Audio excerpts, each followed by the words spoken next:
You just elbowed me in the arm. You're so sensitive right now. It's like you just did Murph or something. I did.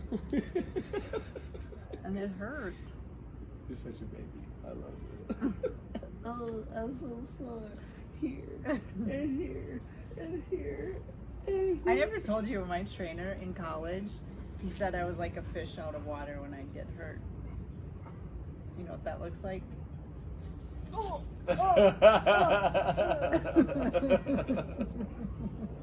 Were you a flapper? Was that a thing? I Back don't when you know. played? Oh, that's yes.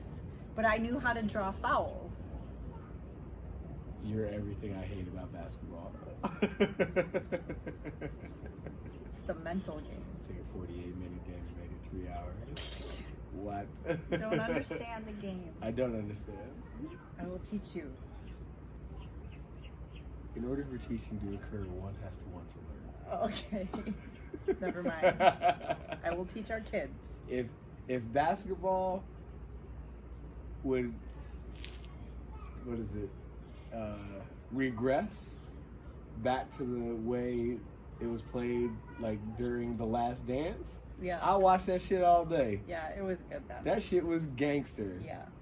You know, I wasn't. Basketball's the only organized sport I never played. So, Yeah.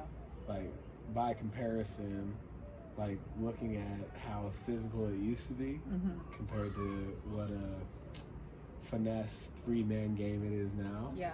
I'm like, that's way more interesting to watch. Yeah. You know. Well, that's the way I learned the game and was taught the game was, Mhm. I mean, that's when I was playing, was in the 90s. Yeah. So You punched a girl in the face? I did. See? That's what I'm talking about. Hockey fights on hardwood. Yeah. Let's go. Yeah, it was in high school against McWanago, and I grew up in Wisconsin, McWanago.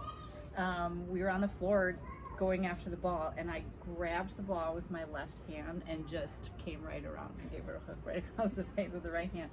Refs never called a thing, and it was right in front of the McWanago student section. They lost their minds. Yeah. My dad, you know what my dad said to me after the game? What? Nicole, you can't punch a girl in the middle of a game. And that was it. That was all he had for me. One of the many reasons I married my wife. And I think on these things. Yeah. So, yeah. But The Last Dance was good. That was one of the best things, like documentaries of sports. What was really interesting, like, you listen to like the legend of Michael Jordan, right? And then we just watched the first part of Lance, the Lance Armstrong 30 for 30. Yeah. And you listen to like the way he perceived his competition and like invented these rivalries and stuff like that. Yeah. And time out. All right. Bye, Dad. Who's singing the song? I already sang the song, sweetheart. Trystan, I already sang you a song. So what do you want? I want Dad to sing me a song. Say hi to the world. Hi. I can't see. That's because you're on the wrong side of the Yeah, camera. because you're on the other side. Hey, Dad, don't touch it. Trystan. Tristan, get down. But I can't see. Trystan. Hey, check this out. You're gonna go to bed. Yep. Yes. And I'm gonna come sing you a song. Go. Go. Dad will be in there in a second.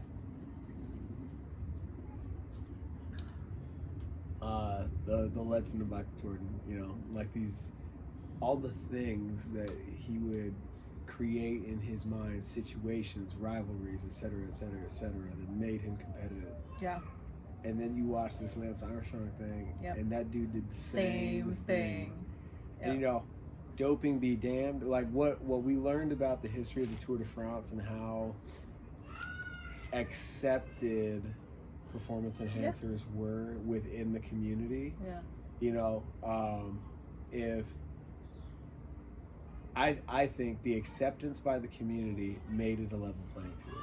Yeah. So doesn't matter what you think about the ethics of performance enhancers. If everybody accepts it as just the price of doing business, Yeah.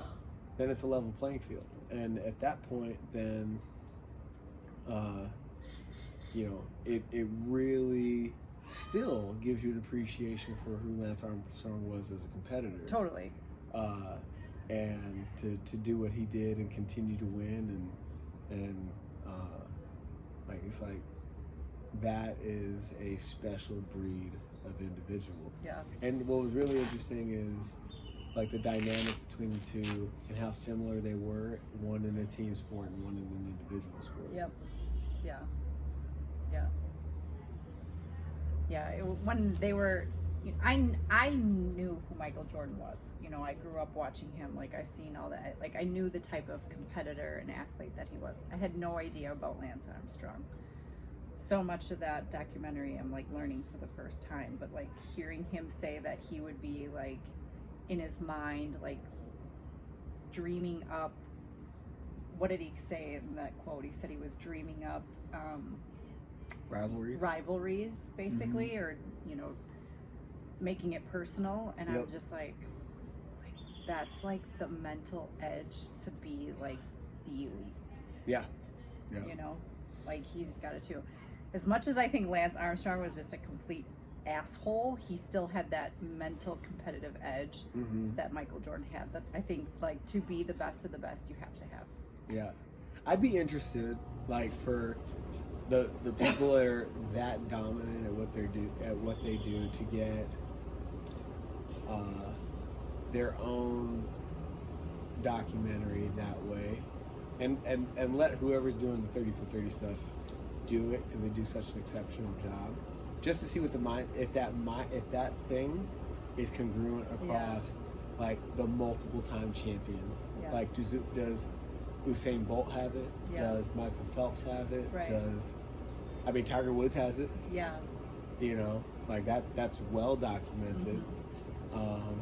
And what's also interesting, like Michael Jordan had gambling, Lance Armstrong had the doping thing. Yeah.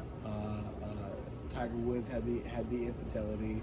It seems like there's a direct correlation between how magnificent they are as competitors and the level of vices, like that one thing that like potentially ruins their reputation. It's also massive.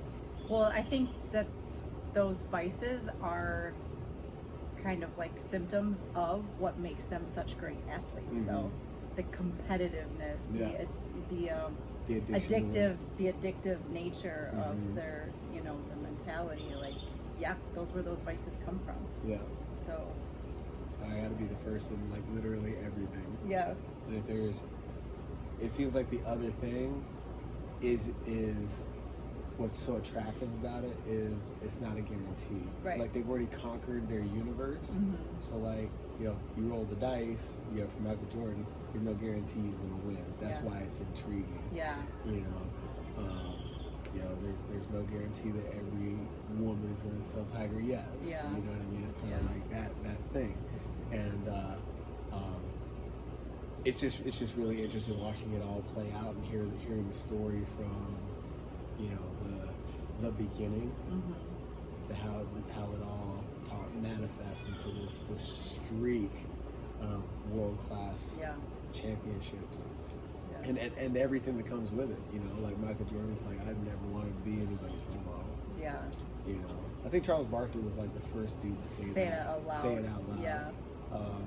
And then, you know, Lance Armstrong in the moment, he's like, I had no idea. Right. Like, as it was happening, that all of these people were in the wake of me just wanting to be the best. Right. Like, that was never part of the scenario. Yeah. You know, like, having the impact that he had on the planet, let alone the sport of cycling, was so far down the list of priorities. Yeah. You know, I just want to be the best. Yeah. Somewhere along in the 90s, and it must have been with media, though, athletes became like the idols, and you know, because it wasn't like that. I mean, to the extent that it is Yeah. now. I mean, now the athletes know what they're getting into, Yeah. and I don't think. Well, like it's interesting that you say that because like my dad was my hero. Yeah. Like I don't remember having like athlete posters hanging up in my room or anything like that. I had like articles. Yeah. Like when I started getting recruited, there was a guy who actually played for Arizona State, who was a walk-on, under-recruited. His name was Adam Archuleta. He ended up playing in the league with the Rams for a while, and now he's a commentator for Fox Sports, I believe. But like, just the work that kid put in to make the team and then start and like that thing. Like those are the kind of like articles and stuff like that I had on my wall. But like I didn't have like a Michael Jordan poster. I didn't have a Bo Jackson poster. You know, like if somebody asked me back in the day who my hero was, it would be my dad. Yeah. You know. Yeah. And I don't. It's to your point. I think that has shifted dramatically.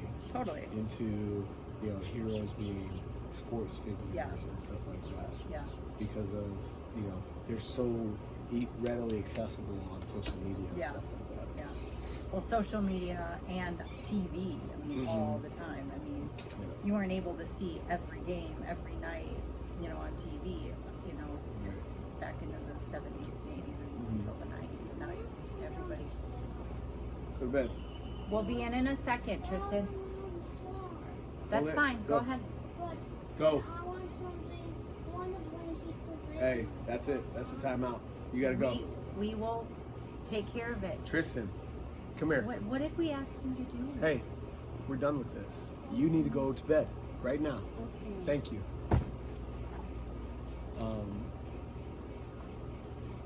And it was like,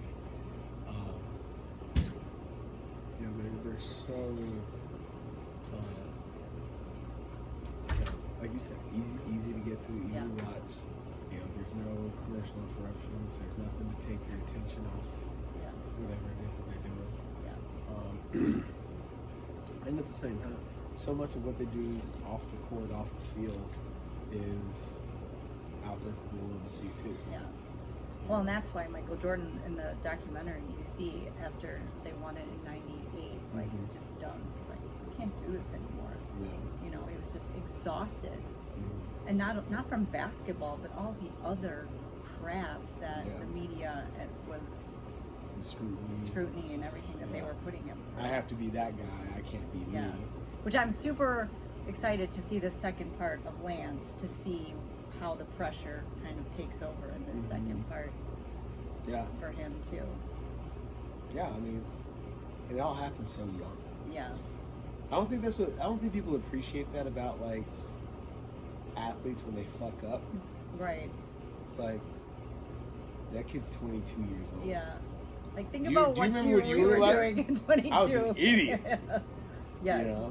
Yeah. And it's like they don't have any life behind them. No. I thought Michael Vick's 30 for 30 was genuinely intriguing as well. Yeah. But like on the opposite end of the spectrum, he was just so good and light years ahead of the players at his position and the kids that he played against. I thought it was interesting when he showed up to Virginia Tech and he was like, I didn't know how to work. Yeah. Yeah. Like, I was just good. Which just goes to show, like, what's that quote? Hard work beats talent when talent doesn't work hard. Yeah. Right? Yep.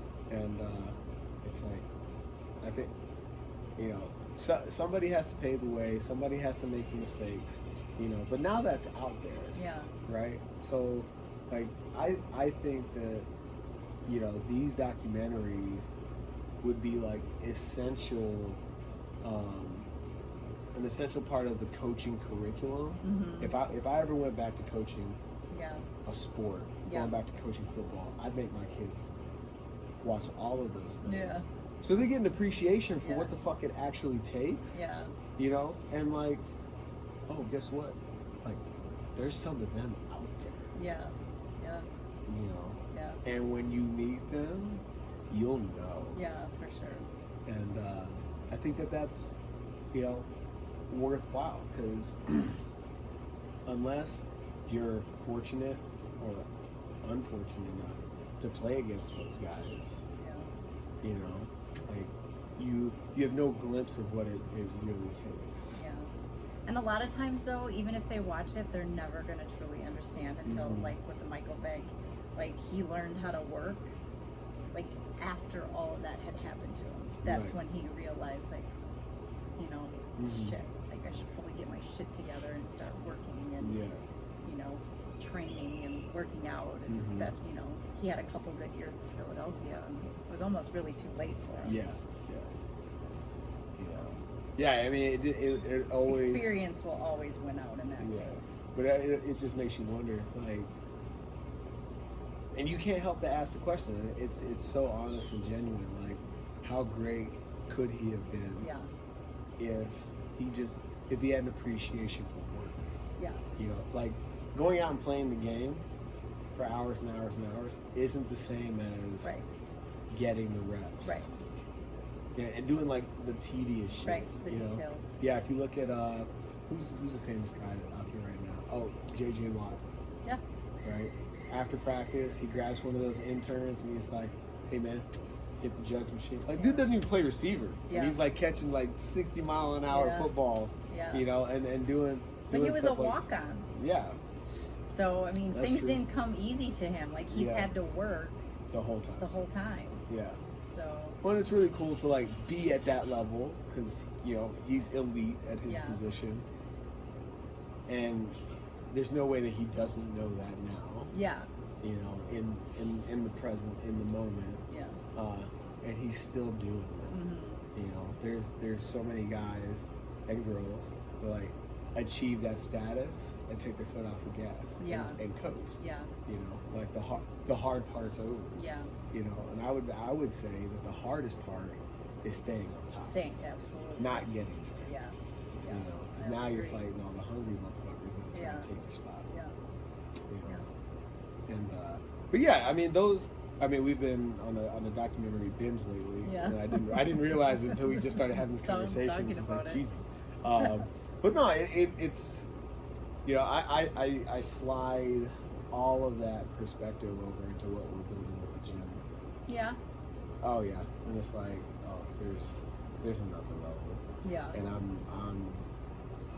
and it's starting to show. I think so. Yeah, I mean, like the growth that we've had, you know, as much as it is circumstance and post quarantine and stuff like that, it's also like the realignment, the clarity, the vision, you know. And as I get more and more practice sharing that with people, it's the most congruent it's ever been. Yeah. You know, it's like, oh, that makes sense. That's cool. Oh, really? Like that's part of the deal. Who else does that? Yeah. Like, nobody. Yeah. And that's what makes it special. Yeah. You know, and so a lot as we, you know, make this rebrand from CrossFit PHX to next level performance and fitness consulting. You know, I'm super excited at, you know, for all the clarity to manifest in real time. You know, and we'll share that with you guys along the way. Yeah. But it's just super cool to see, like, you know, just having that one mission. Yeah. Right, and watching how all of that played out into something magnificent, right? Yeah. And I'm like, we are doing it, and it's special. Good. I'm glad. Yeah. I'm proud of you. I appreciate you. I mean, I just want you to know, like, I know you feel the clarity and, you know, whatever and where we're going, but without the foundation, we can't go anywhere. Yeah. And we did all that for 7 years, so. I know some days you don't know how you got here, but you did. Nah, man. See, like, I have it on my arm. People are like, People don't understand. Like, I only got here because of what I did not know. Like, Yeah. I feel like every day I learn something new. Yeah. And I don't ever want to lose that. Yeah. You know, like I gain, you know, perspective, knowledge, a tool or something from someone every day. Yeah. You know, and I think that is, you know, like Aaron said at the New Year Network, man, you are where you are because you're supposed to be there. Yep. You know, and if you know, if we were supposed to be millionaires in the mansion, you know, built into the side of Camelback by now, we'd fucking be there. Yeah. You know, and it just gives you an appreciation for, it gives me appreciation and perspective for, you know, what's occurred over the last 7 years. But it's also given me a glimpse of, you know, since you've been on board, like how much faster we can get to our goals now that we're a united front. Yeah. Like literally on everything. I know. And I think that is so cool. Yeah. Because what took us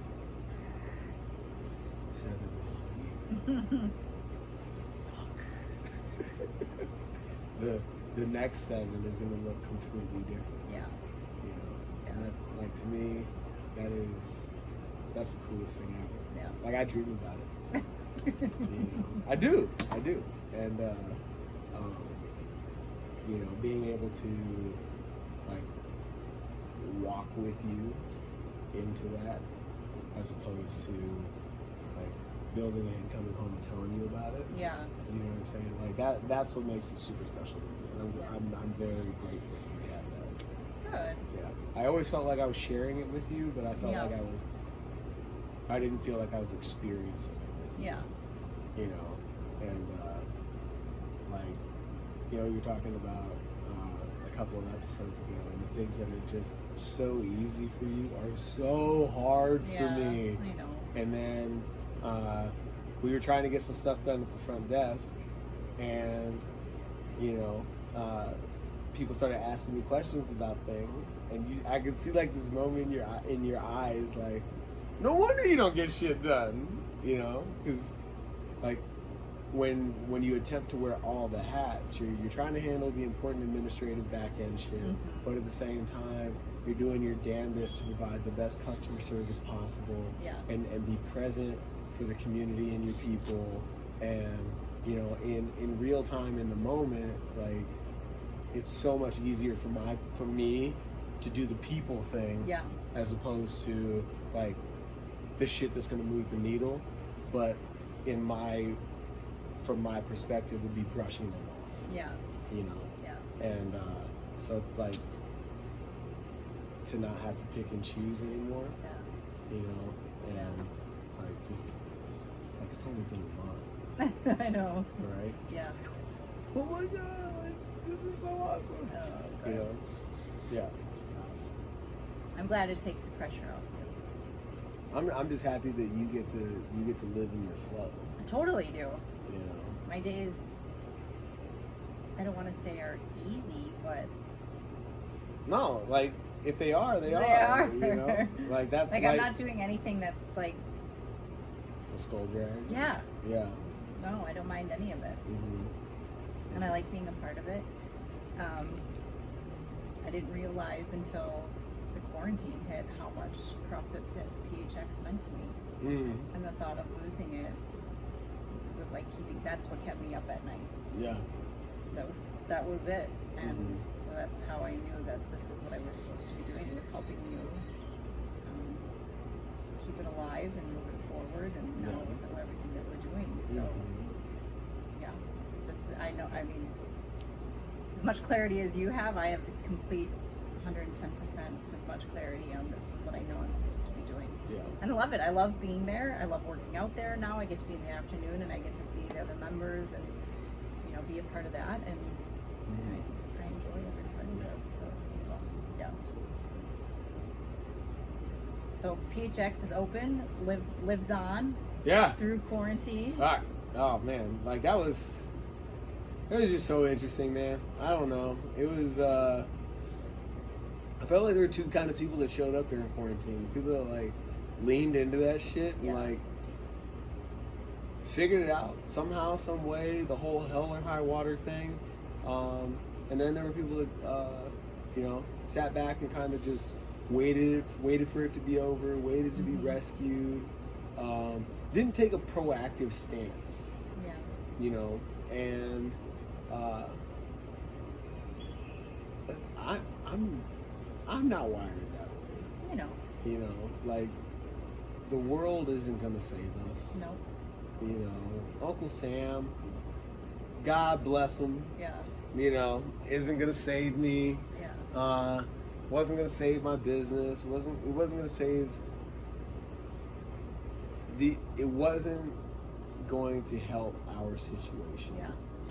And and this as much a believer in the universe and the law of attraction and manifestation and stuff like that. None of that shit works as the first step. It all occurs in reciprocity. Like you have to take the first step. Action creates motivation. Is that what they say? Momentum. Yeah. Mm-hmm. So yeah. And that's like, so you have to take that first step. Totally. And waiting for that first step to be taken. Yeah. Nothing ever happens. Right. You're just waiting forever. Right. And daydreaming. Yeah. What's it say?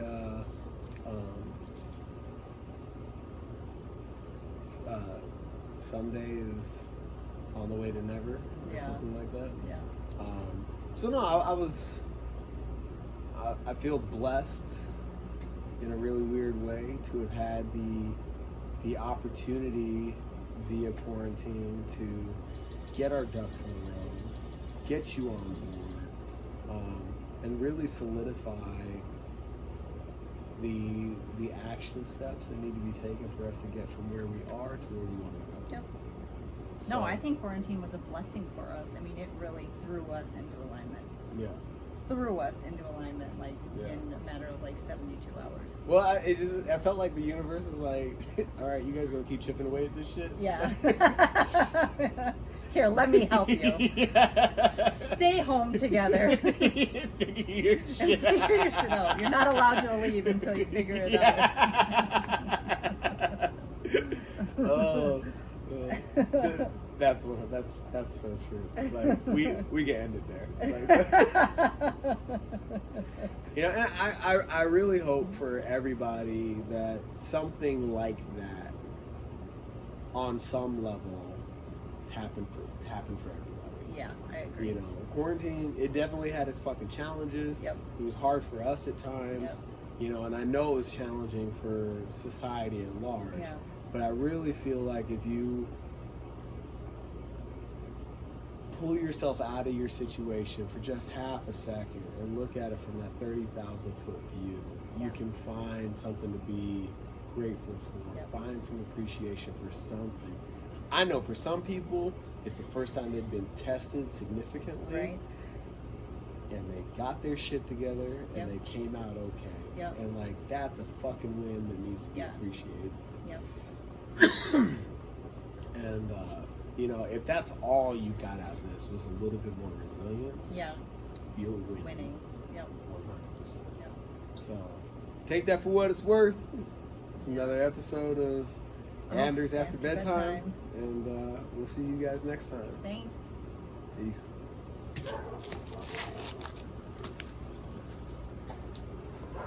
It's hot. Stop biting.